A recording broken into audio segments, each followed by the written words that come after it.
아이들은 아직 조절 능력이 형성돼 있지 않기 때문에요. 그런 아이들한테 자 이게 눈에 보이지? 근데 하면 안 돼?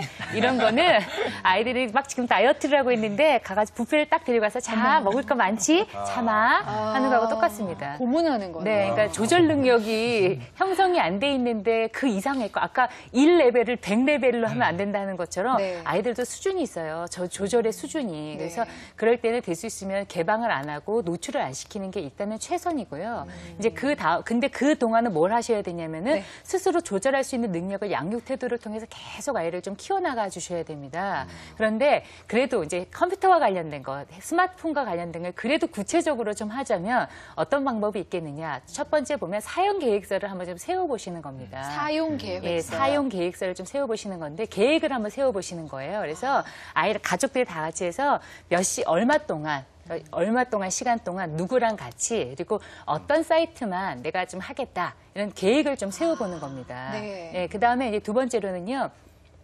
휴요일을 한번 정해보는 겁니다. 그러니까 휴요일이요? 예, 그날 하루는 집에 TV, 뭐 컴퓨터 이런 거 핸드폰이 전화 오는 거에 어쩔 수 없지만 네. 이제 그런 것들은 이렇게 다 그날은 좀 쉬는 거예요. 그래서 어떤 선생님은 뭐 이게 스마트폰이 집에 오면은 스마트폰을 놔두는 이 공간이 있대요.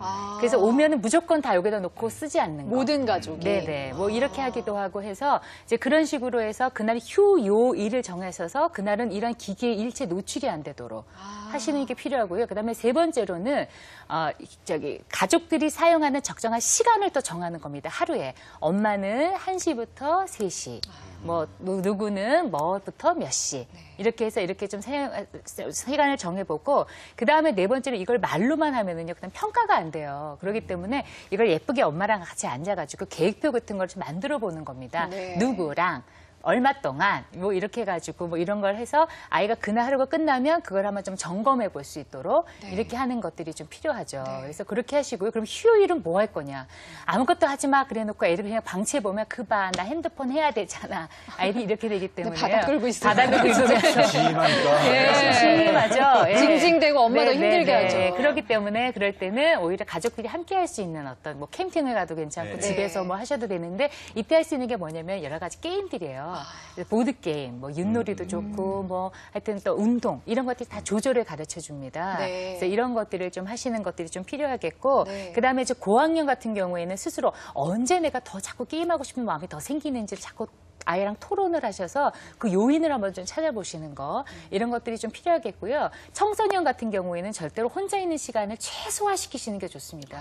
아직은 조절이 좀 안 되기 때문에 아이들은 성인들이 좀 도와주시는 게 필요하고 마지막으로 그 한국정보화진흥원이라는 사이트가 있어요.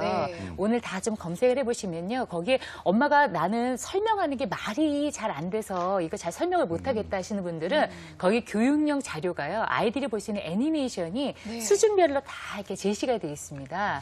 아이들이 이거 보면 게임하면 안 되겠다라는 생각이 드니까. 왜 스마트 기기를 이용하면 안 되는지. 그래서 이 초등학생 같은 경우 드림 기법 뭐 이래가지고 드는 뭐고 막 이렇게 해서 이런 것들이 다 소개가 돼 있으니까요. 어머님들이 좀 말로 설명하시기가 어려우시면 이런 것들로 좀 도움을 받으시면 되겠습니다. 그 오늘 나오신 이 박태균 씨가 굉장히 그 모범 사례 아닙니까? 그렇죠. 그 좀 선배 입장으로서 지금 10대들 게임에 빠져 있는 후배들한테 좀 하고 싶은 얘기 있으면 한마디 해주세요. 네. 게임 자체는 이제 죄가 없거든요. 나쁜 게 아니에요. 우리나라 문화 수출에서 이제 벌어들이는 외화 그걸 봐도 음악보다 게임이 1순위로 엄청나게 많거든요. 거의 100배 이상 금액으로. 게임 자체는 나쁜 게 아닌데 그거를 잘못 누리게 되면 그 사람들이 나쁘게 되는 거거든요.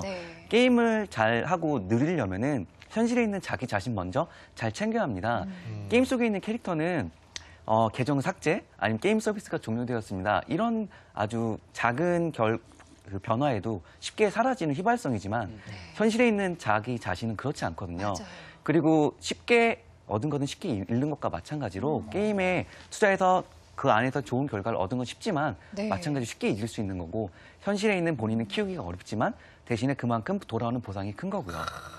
게임 캐릭터 안에 들어가기에는 아무래도 저희 자신이 너무 크지 않습니까? 더 소중하고. 그래서 게임을 하는 학생들한테 게임을 하면 안 된다라고 얘기하기보다는 저는 게임을 하는 건 좋지만 적어도 게임에 있는 그 캐릭터를 챙기는 것 이상으로 본인을 챙겨라. 나를 챙겨. 네, 정말 이런 태균 얘기를 씨 말씀 해주셨습니다. 정말 가슴에 와닿아요. 캐릭터보다 내가 더 소중하잖아요. 그렇습니다. 요즘 온라인 그 매체들을 통해서 너무 사회가 흉흉해졌다는 그런 얘기들이 많이 나옵니다. 인터넷 게임 때문에 아이들이 더 흉포해졌다. 우리 아이들이 지금 영혼을 다지고 있는 이 시대에 우리 부모님들이 그리고 사회가 아이들이 더 건강하게 자라날 수 있도록 도와줬으면 하는 마음이 간절합니다. 김영훈 선생님 좀 도와주세요. 예. 조언 마지막으로 한 말씀. 예. 왜 게임에 몰입하는지를 좀 우리가 생각을 해봐야 될 것 같아요. 네. 결국은 자존감 문제거든요.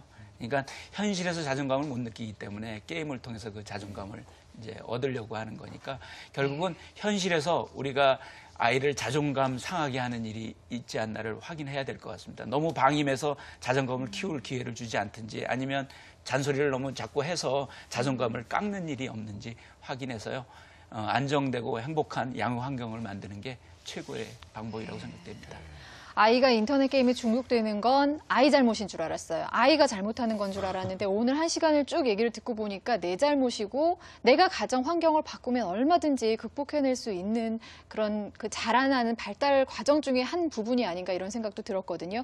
아이의 자존감을 살려주시는 하루, 아니 오늘 시작으로 쭉 아이의 평생이 됐으면 좋겠습니다. 오늘 함께해 주신 김영훈 선생님, 이영애 선생님, 그리고 또 박태균 씨, 표진 선생님 감사합니다. 감사합니다. 네, 부모의 문은 여러분을 향해서 활짝 열려 있습니다. 오늘 방송 보시고 또 좋은 소감 남겨주신 분들께 선물 준비되어 있거든요. 스킨베리 나뚜르에서 유기농 스킨케어 세트 선물로 드립니다. 네, 내일 목요일은요. 부부회복 프로젝트 명절이 두려운 부부로 꾸며집니다. 아주 재미있는 얘기들이 많이 나올 것 같은데 많은 시청 부탁드리고요. 저희는 내일 오겠습니다. 고맙습니다.